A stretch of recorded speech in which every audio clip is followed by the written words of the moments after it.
Tema 6. Reología. La palabra reología fue sugerida en 1920 por el profesor Eugene Bingham de la Universidad de Lenin, en Pensilvania, quien estudió el comportamiento en el flujo de suspensiones concentradas como las pinturas.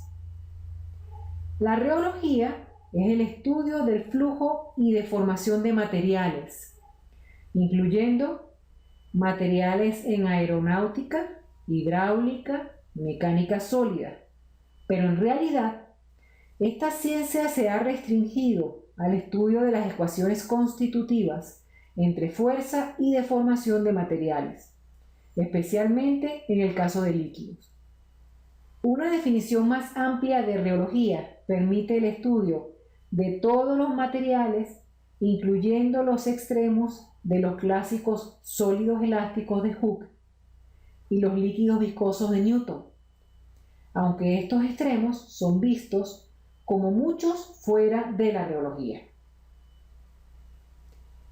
La reometría, en cambio, es la medición del comportamiento reológico del fluido a través de variables como tasas de corte, viscosidad, esfuerzos, frecuencia, etc. Los fluidos se dividen en dos grandes grupos: los fluidos newtonianos y los fluidos no newtonianos. Si nosotros hacemos una gráfica de esfuerzos en función de tasa de deformación, tenemos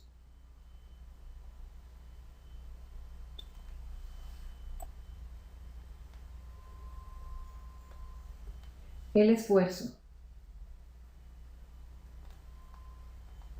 versus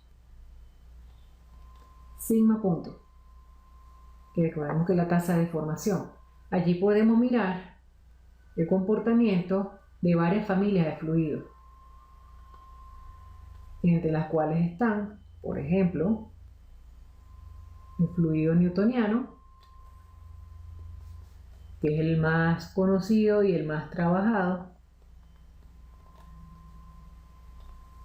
Tendremos un fluido de Bingham,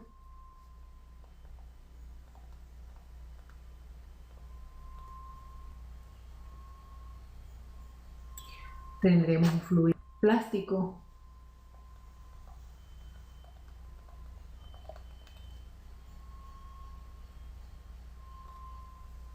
tendremos fluidos tipo dilatantes,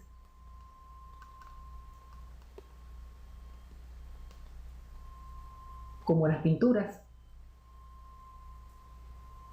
tendremos fluidos pseudoplásticos.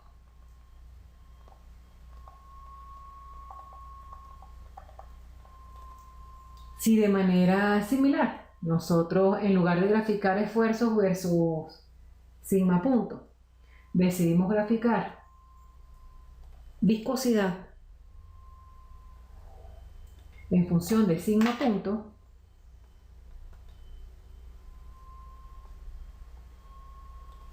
veríamos que el fluido newtoniano se comportaría de esta manera, que el fluido pseudoplástico tendría un plató, el cual disminuye hasta volver a otro plató. Tendríamos que el fluido plástico se comporta parecido, solo que no tiene dos platós. Tendríamos algo así. Mientras que el fluido dilatante tendría un comportamiento de esta manera. Vamos a identificarlo. Este sería el dilatante. Este sería el plástico. Este sería el pseudoplástico.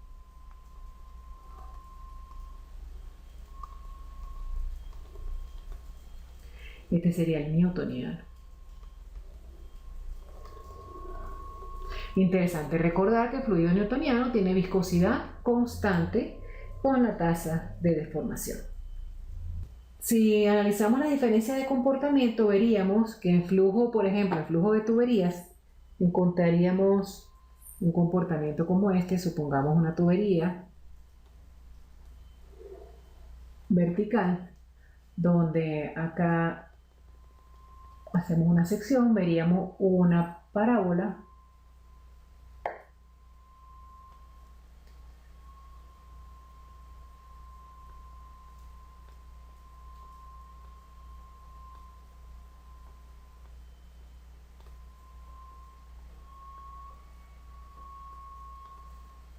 ¿okay? Esto sería un perfil parabólico para un fluido newtoniano, mientras que para el caso no newtoniano veríamos algo como esto.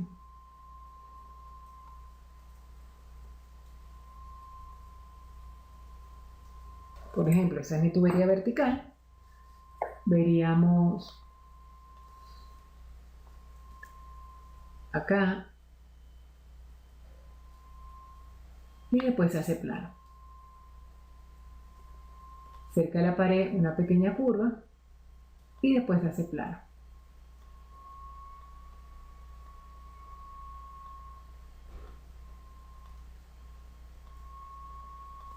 ¿Okay? Y este tipo de comportamiento se vería para un fluido tipo Bingham, por ejemplo.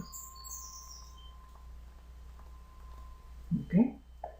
Podemos encontrar comportamiento típico cuando dejamos de bombear el fluido. Por ejemplo, cómo veríamos un fluido newtoniano y cómo veríamos un fluido no newtoniano. O, por ejemplo, lo que apreciamos para el caso de los efectos normales. Si nosotros estudiamos el caso newtoniano, vamos a ver que se forma un vórtice en el momento en el que yo coloco una varilla para agitar. Mientras que en el caso no newtoniano se forma un vórtice invertido con el cual el fluido trata de treparse por la varilla, tal como vemos en las imágenes. También tenemos el caso de un flujo en un canal semicircular, en el cual que para un fluido newtoniano, en un canal semicircular, veríamos el fluido de esta manera. Mientras que para el caso de un fluido no newtoniano, el comportamiento que podríamos ver es una interfase de esta manera. También tenemos el efecto sifón, en el cual empezamos a llenar un recipiente y se pone en contacto el líquido que sale por el tubo con la superficie del fluido que está en el envase. En el momento en que nosotros interrumpimos ese flujo a través de la tubería, pues lo que ocurre en el caso newtoniano es que simplemente se detiene el proceso, mientras en el caso no newtoniano se produce como efecto de un sifón durante un tiempo, tal como estamos viendo en la figura. Y este efecto se llama efecto sifón sin tubo.